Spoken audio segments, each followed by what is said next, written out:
हाय लोगोफोर नोंथांमोनखौ आंनि YouTube चेनेल सोरजि दा क्रिएटिविटीआव फिन बरायनानै लाफिननाय जाबाय। दायो आङो आसाम हिस्ट्री पार्ट 2 होनानै सावरायनो लागासिनो दङ एबा सावरायनो थांगोन। बेनिखायनो नोंथांमोनहा आंनि भिडिअखौ सिगांनिफ्राय जोबजासिम नायलांगोन होननानै आसा खालामनाय थाबाय। लोगोसे नायनानै मोजां मोनदोंब्ला एबा गोनांथि बायदि सानदोंब्ला नोंथांमोनहा आंनि चेनेलखौ साबस्क्राइब खालामनानै लागोन। बेबायदि भिडिअ मोनबाय थानो थाखाय साबस्क्राइब खालामनानै ला आरो खाथियाव थानाय बेल आइकन अल बेल आइकनखौ थुनानै हो, जाहाथे आं जेब्लानो गोदान भिडिअ हगारो अब्लानो नोंथांनि खाथियाव फिन गिबियै आंनि भिडिअ सहैयो। बेनि थाखायनो नोंथांखौ गुरै खावलायनाय जाबाय। थ' बिदिब्ला जोङो दिनैनि सावरायनां आयदायाव थांनोसै। आं बेयाव माखासे कुइसनफोर लानानै फैदों, जाय कुइसनफोरा आसामजों सोमोन्दो थानाय गोबां एग्जामफोरनि थाखाय गोनांथि जागोन, जोबोद गोनांथि जागोन। बेनिखायनो नोंथांमोनहा जायफोरा आसामजों सोमोन्दो थानाय एग्जाम आरो इन्टारभिउ, जब इन्टारभिउ बा साख्रिनि इन्टारभिउ होनो थांदों, बिथांमोनहा जाहाथे मोजाङै नायनानै लायो। आरो आं जा कुइसनफोरखौ सावरायनो थांदों, बे सावरायनायफोरा आसामजों सोमोन्दो थानाय गोबां एग्जामफोर, साख्रिनि इन्टारभिउफोराव फैखांखानाय गोबां फैफ्लायबाय थाग्रा माखासे कुइसनफोरखौनो आं बेयाव लानानै फैदों। बेनिखायनो बेयो नोंथां साफ्रोमनिबो थाखाय जोबोद गोनांथि जागोन। बेनिखायनो नोंथांमोनखौ बयखौबो आंनि YouTube चेनेल सोरजि दा क्रिएटिविटीखौ साबस्क्राइब खालामनानै लानो थाखाय बे समाव गुरै खावलायनाय जाबाय। थ' बिदिब्ला जों भिडिअ थांसै। बेयाव आङो होनानै लादों Assam history part 2। Assam history part 1 खौ जोङो पार्ट 1 खौ जों सावरायखांनाय जाबाय। आसामनि जारिमिन नैथि खोन्दो एबा खोन्दो 2 खौ जोङो दायो सावरायनो लागोन। आरो जाय बिथांमोनहा आसाम हिस्ट्री पार्ट 1 खौ नायाखै, बिथांमोनखौ आं नायनानै लानो थाखाय आं बे समाव बयखौबो खावलायबाय। आसाम हिस्ट्री पार्ट 1 नि भिडिअनि लिंकखौ आङो डिसक्रिपसनाव होनानै होगोन। बेनिखायनो नोंथांमोनहा आंनि आसाम हिस्ट्री एबा आसामनि जारिमिन सेथि खोन्दो सावरायनायखौ नोंथांमोनहा डिसक्रिपसनाव थांनानै लिंकआव थुनानै नायनो थाखाय आं बे समाव बयखौबो खावलायबाय। थ' बिदिब्ला जों बारा गोबाव खालामालासिनो दिनैनि नैथि भिडिअखौ जोङो जागायनोसै।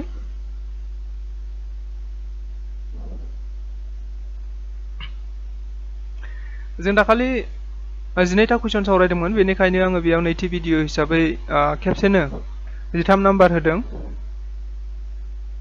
13 नाम्बाराव दङ, बारा गोबाव खालामालासिनो जोङो सावरायनोसै। 13 नाम्बाराव दङ, हु वाज द last king of Kamrupa dynasty, माने कामरुप डायनास्टीनि एबा कामरुप राजखुंथायनि बयनिख्रुइबो जोबथा राजाया सोरमोन होननानै बुंदों। कामरुप डायनास्टीनि जोबथा राजाया सोरखौ होननानै बुंनाय जादों। बेयाव दङ अप्शनाव भास्कर बर्मन, पुष्या बर्मन, हर्ष बर्मन, नन अफ दिस। बेनि राइट एन्सारा जाहैबाय भास्कर बर्मन। नैबे भास्कर बर्मना कामरुप डायनास्टीनि बयनिख्रुइबो जोबथा राजा होननानै भास्कर बर्मनखौ मिथिनाय जायो। 14 नाम्बाराव दङ, what was the major industry in Kamrup during Bhaskar Burman's reign? Bhaskar बर्मननि खुंथाय समाव कामरुपआव बयनिख्रुइबो गुबैसिन उद्योग एबा इन्डास्ट्रिया मामोन होननानै बुंदों। भास्कर बर्मननि खुंथाय समाव दै कामरुप डायनास्टीयाव बयनिख्रुइबो गुबैसिन उद्योग एबा इन्डास्ट्रिया माखौ होननानै बुंनाय जादों? बे जाहैबाय अप्शनाव दङ फर्निचार वर्किं, बियाव दङ बोट बिल्डिं, सियाव दङ एर' मेकिं, ओमफ्राय डियाव दङ कटेज इन्डास्ट्रि। बेनि राइट एन्सारा जागोन अप्शन बि एबा बोट बिल्डिं। बे बोट बिल्डिंआनो कामरुप डायनास्टी एबा भास्कर बर्मननि रायजो खुंनाय समाव बयनिख्रुइबो गोनांसिन इन्डास्ट्रि एबा उद्योग। 15 नाम्बार कुइसनाव दङ, 15 नाम्बार सोंनायाव दङ, हु वाज द फाउन्डार किं अफ आहम डायनास्टी? नै आहम डायनास्टीनि बयनिख्रुइबो सिगांसिन एबा गायसनगिरि राजाया सोरमोन होननानै बुंनाय जादों। बेयाव अप्शनाव दङ भास्कर बर्मन, सुखाम्फा आरो अप्शन डियाव दङ सुकाफा। बेनि राइट एन्सारा जागोन अप्शन डि सुकाफा। गोसोआव ला, बियो गोनांथि जानो हागौ। हु वाज द फाउन्डार किं अफ आहम डायनास्टी? आहम डायनास्टीनि बयनिख्रुइबो गायसनगिरि राजाया सोरमोन होनना बुंनाय जादों सुकाफा। जों गोसोआव ला, बिनि राइट एन्सारा जाबाय सुकाफा, अप्शन डि। 16 नाम्बार सोंनायाव दङ, when was आहम किंडम established? आहम किंडमखौ माब्ला गायसननाय जादोंमोन?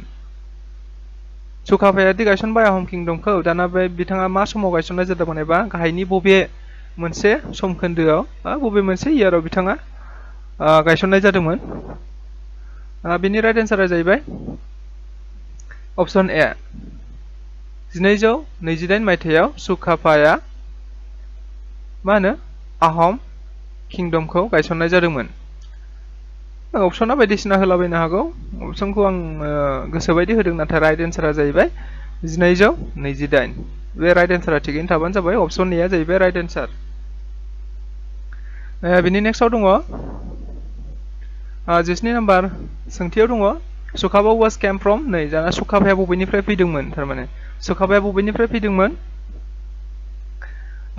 अपशनाव दङ सराइदेव प्रागज्योतिषपुर सिआव दङ मंमाव एबा मावलुं एबा अपशन डि आव दङ म्यानमार बिनि राइट एन्सारा बबेया जागोन बिनि राइट एन्सारा जाबाय अपशन डि बिनि राइट एन्सारा जाहैबाय अपशन डि जों गोसोआव ला बिनि राइट एन्सारा जाहैबाय अपशन डि अपशनाव मालाबा मंमावबो होनो हागौ आरो नङाबा मावलुंबो होनो हागौ अपशनफोराव जुदि नैबे मंमावा गैयाब्ला जुदि मावलुङा दङब्ला बेनो राइट एन्सार आरो जुदि मावलुङा गैयाब्ला अपशनफोराव जुदि मंमावाल' दङब्ला बेनो राइट एन्सार जागोन मानोना मंमाव एबा मावलुं एखे बेनिखायनो सुकाफाया फैदोंमोन बबेनिफ्राय आहम डाइनास्टिनि बयनिख्रुइबो गिबिसिन राजा एबा गायसनगिरि राजा बबेनिफ्राय फैदोंमोन नैबे मंमाव होननाय जायगानिफ्राय बिथाङा फैदोंमोन 18 नाम्बार सोंनायाव दङ द फार्स्ट किं अफ आहम सुकाफा एन्टार्ड द आसाम इन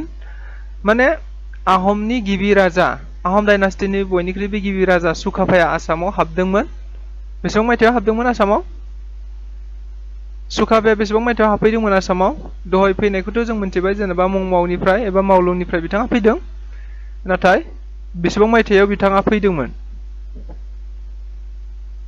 बेसेबां मायथाइयाव बिथाङा फैदोंमोन बेबो एखे अपशन सि अपशन माखासेखौ आं जानला मोनला होदों नाथाय अपशन सि आ जाहैबाय राइट एन्सार 1228 मायथाइयाव बिथाङा आसामाव हाबफैदों आरो आसामाव हाबफैनाय लोगो लोगो ओइ दिनखालि बे बोसोरावनो बिथाङा मा होनो आहम डाइनास्टिखौबो गायसननानै लानाय जादों आसामाव बिथाङा हाबफैदों मंमाव जायगानिफ्राय 1228 मायथाइयाव आरो 1228 मायथाइयावनो बिथाङा मा खालामदों आहम डाइनास्टिखौबो बिथाङा गायसननानै लाफैदोंमोन बेखौ गोसोआव ला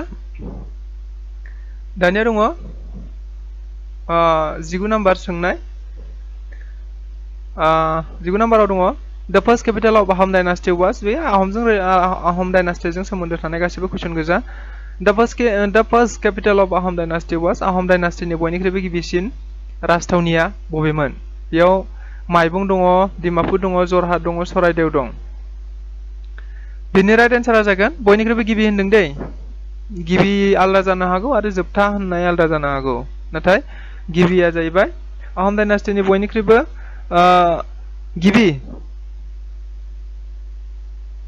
माबाया जाहैबाय मा होनो डाइनास्टिया जाहैबाय नैबे अपशन डि सराइदेवआ जाहैबाय आहम डाइनास्टिनि बयनिख्रुइबो गिबिसिन राजथावनि जों गोसोआव ला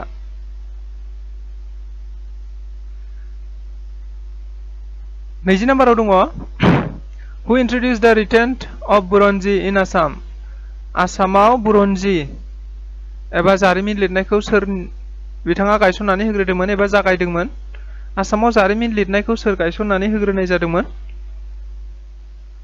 आसामाव जारिमिन लिरनायखौ सोर गायसननानै होनाय जादोंमोन बिनि अपशनफोराव दङ सुकाफा भास्कर बर्मन सुकाम्पा पुष्या बर्मन बिनि राइट एन्सारा जाहैबाय सुकाफा एबा आहम डाइनास्टिनि गिबिसिन राजा सुकाफायानो गायसननानै होनाय जादोंमोन बुरन्जी जारिमिन लिरनो थाखाय बिथाङानो बिथोन गिबियै होग्रोनाय जादोंमोन सुकाफा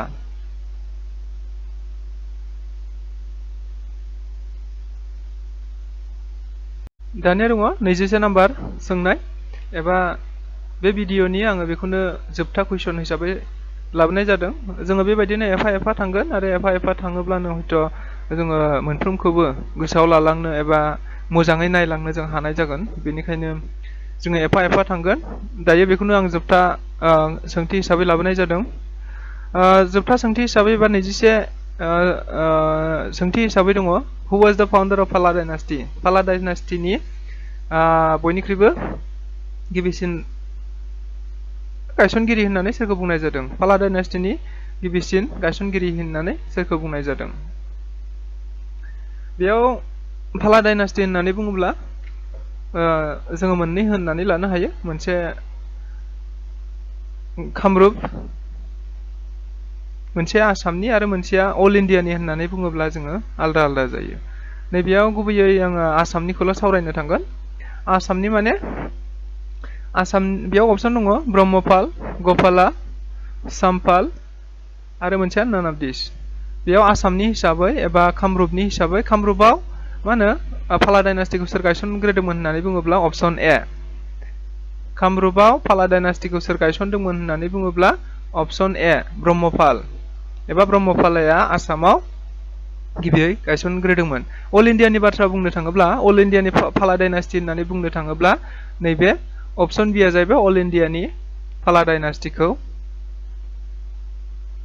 गायसनग्रोदोंमोन गपाला अपसन बिया जाहैबाय गपाला बियो अल इन्डियानि बाथ्रा बुंनो थाङोब्ला जोङो नैबे गपालाया जागोन आरो कामरुप एबा आसामनि बाथ्रा बुंनो थाङोब्ला नैबे ब्रह्मपालाया जागोन बेखौ जोङो मोजाङै गोसोआव ला दा गोजोननाय थाबाय नोंथांमोननिसिम बयनिसिमबो आंनि भिडिअखौ जोबजासिम नायनायनि थाखाय आरो नायनानै जुदि मोजां मोनदोंब्ला नोंथांमोना साबस्क्राइब खालाम लोगोफोरनो फोरमाय मानोना आं जाय भिडिअफोरखौ लानानै फैदों बे भिडिअफोरा जाय कुइसनफोरखौ लानानै फैदों बे कुइसनफोरा हयथ' आसामनि गोबां रोखोमनि एग्जाम जब इन्टारभिउ बेफोरनि थाखाय गोबां इम्परटेन्ट जागोन बेनिखायनो नोंथांमोनखौ बयखौबो लोगोफोरनिसिमबो फोरमायनो थाखाय आङो गुरै खावलायनानै आंनि भिडिअखौ बेखिनियाव दोनथ'नाय जाबाय गोजोन्थों